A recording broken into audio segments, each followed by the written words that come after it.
Hey guys, welcome to my run on Act 4 Chapter 3 Part 1, featuring finally the release of Astos.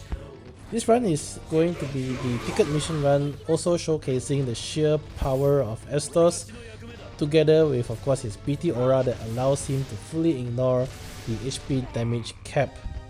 Admittedly, I did sacrifice quite a little bit of damage in order to favor turn efficiency, because overall this run is going to be a one turn run and you can very easily pump out significantly higher damage with Astos even. The only drawback is that the run will then be roughly a 3 or 4 turn run as opposed to a 1 turn run. I'll cover a bit more on what else you can do to further increase the damage of Astos, but the long story short is that Astos really favors mBRV up as well as HP damage up, not HP damage cap up, just pure HP damage up, because he already ignores the cap. So what you want to do is give him a high floor to begin with. That's where the mBRV auras come in, and then you want to dish out as much HP damage up effects as you can to further raise the ceiling of his damage. So starting off with Aerith. With Aerith, what I just did is spam Healing Wind to charge the Force Gauge, and I did give Aerith the Rain's Call just to charge the summon meter. The whole point of the Rain's Call is really just to charge the summon meter, because I'll be using summon mode to keep the turn count at 1. What you can do to further increase the damage potential of Astos is to of course give Aerith some sort of call that lands HP damage up. Something like Seymour will make a difference, as well as also use Aerith's BT+. I didn't use that because that will increase the turn count, but the BT+ aura does help as well. Rem has the Dark Knight Cecile call, and Dark Knight Cecile does have 20% HP damage up, but the Dark Knight Cecile call is also there for the launch to further finish charging the summon gauge. My Rem does have the green Crystal U2 passive, and this allows her to use BT+ for free. Otherwise, you don't actually need Rem's BT Plus to get this run going, though the BT aura of course does contribute in terms of further auras. Already the combination of Rain's Call on Aerith and the Dark Knight Cecile call on Rem isn't really optimal for damage. You can choose calls, as I mentioned earlier, the Seymour call, but also something like the Kurasame call for the 30% HP damage up does make the damage from Astos go even higher. But trust me when I say this fight only has 210 million HP per boss, and Astos can easily kill them off in one BT mode without a lot of help. So a lot of this is just theory crafting into how much further you can push Astos' damage.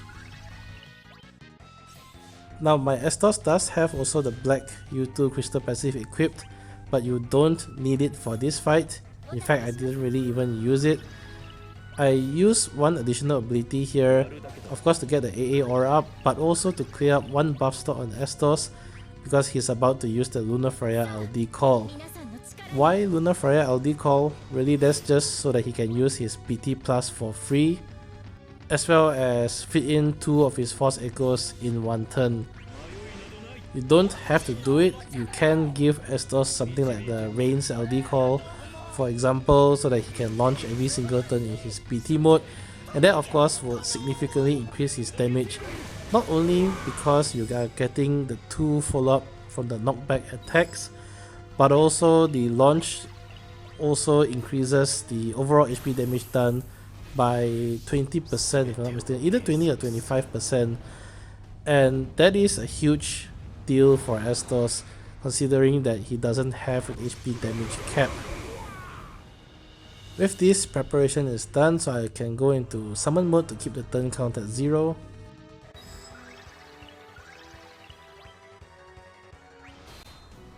The 6 turns in summon mode is simply Astos using echoes, Rem using her echoes twice, and Aerith using her echoes twice followed by her LD.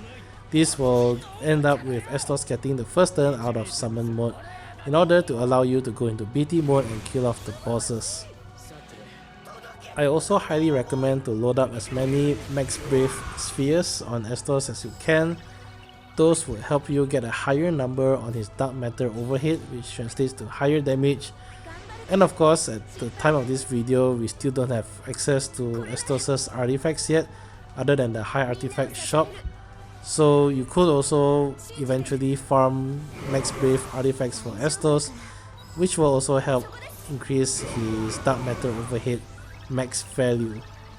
You could also of course incorporate characters such as Noctis that has follow-up attacks, or maybe even Garnet with her follow-up attack once every 4 turns, as well as very strong auras to further supplement damage in Astos' BT mode, and that's certainly a consideration for future stages.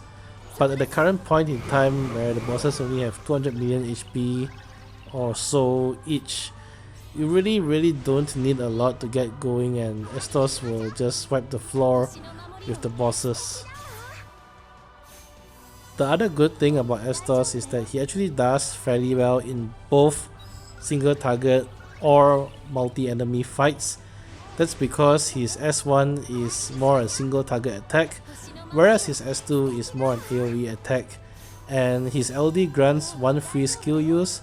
So depending on the fight, you could use the free skill use on his S1, for example if it's a single target fight, or use it on his S2 if it's a multi-enemy fight. I'm only at 600% force gauge, but really that's enough. Let's go into BT mode. So even with a suboptimal HP damage up boosting setup, just watch how fast the boss's HP melt.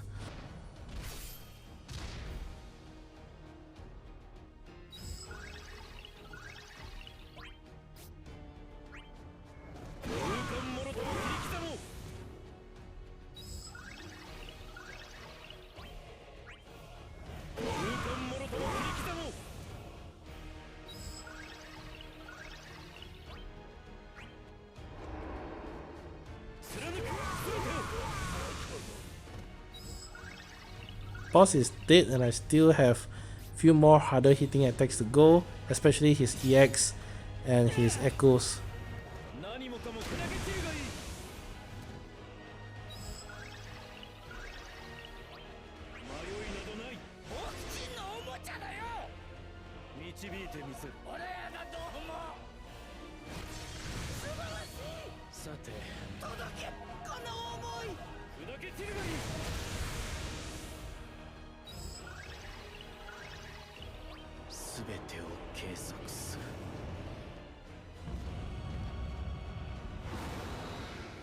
Anyway, Astos is really a DPS monster, and that's it for this fight.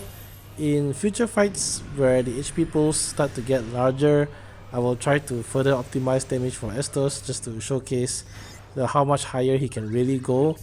But until then, I hope the video has been helpful, and if you enjoyed the content, do leave a like, comment and subscribe. Till then, I'll catch you guys in the next review fight. Bye!